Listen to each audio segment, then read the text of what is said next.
Alright, Wayne Defrancesco here, and thanks for coming out to YouTube to see some video.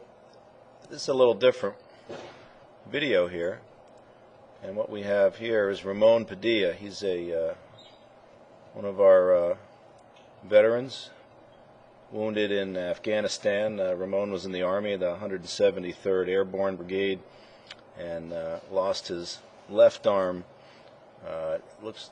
I didn't ask him, but I think he lost his left arm just at his elbow or just below. So what you see now we had, you can see in the background, we had a number of the wounded warriors at our club, and I really noticed Ramon because he was really hitting the thing. And when I saw his arm and the device that was on it, I went over to see what was going on. Now, so here's what the device looks like. So now Ramon helped design this AAD, which is Advanced Arm Dynamics, which is a company, I think it's local around in Washington, and he helped them design the piece, which you can see attaches to the arm, and it's got a swivel, and he can grip it with his right hand. And then if you look at it from the side, he made it very functional.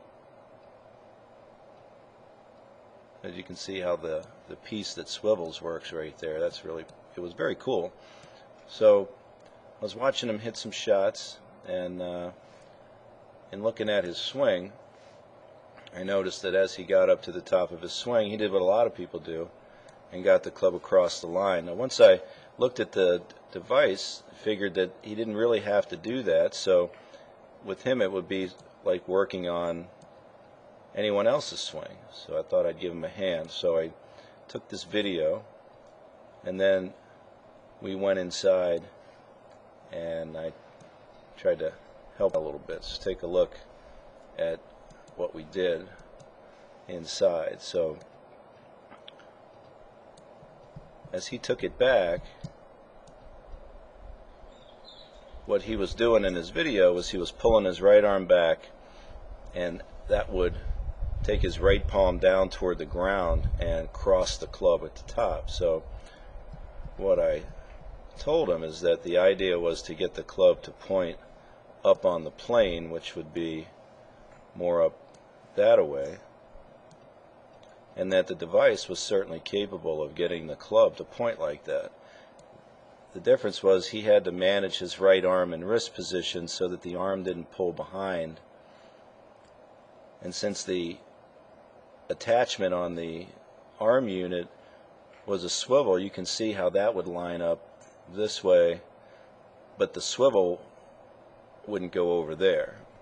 So in trying to get the club on plane there, I was showing him that the idea would be to get the right arm, instead of pulling like that back behind his head, to push the arm out and try to extend the right arm, and then swivel the right hand so that the club he could point it over to the left more.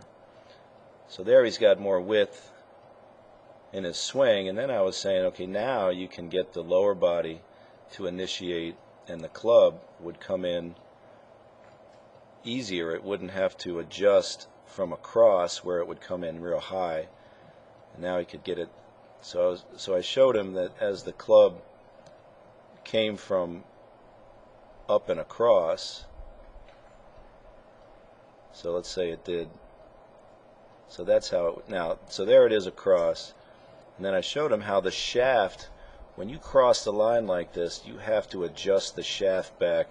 That's the priority, and what usually happens is the hands come in very high and the right arm stays real bent.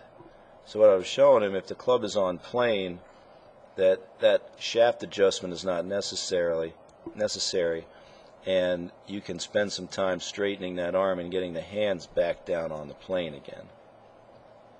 And when the club comes through, that was a little under it there, but I was just demonstrating, when the club comes through, if it arcs around, it's much easier to manage the closing of the club face. So there's the forward lean of the hips and the roundness, and then on the way through, I Figured he could get the club on the ball a little bit. Now I've got his head moving too much, but could get the club on the ball with a little more forward lean and a little more compression. So as you see, when he pulled it back, he could get the thing to aim the right way. So as he went and made a swing,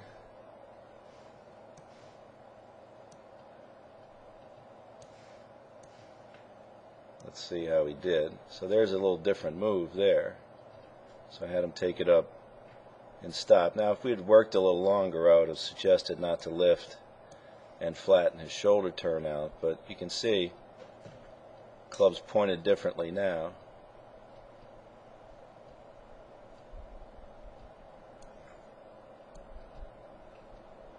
And the idea is to get the hands to feel like they're pushing out to the side of the head.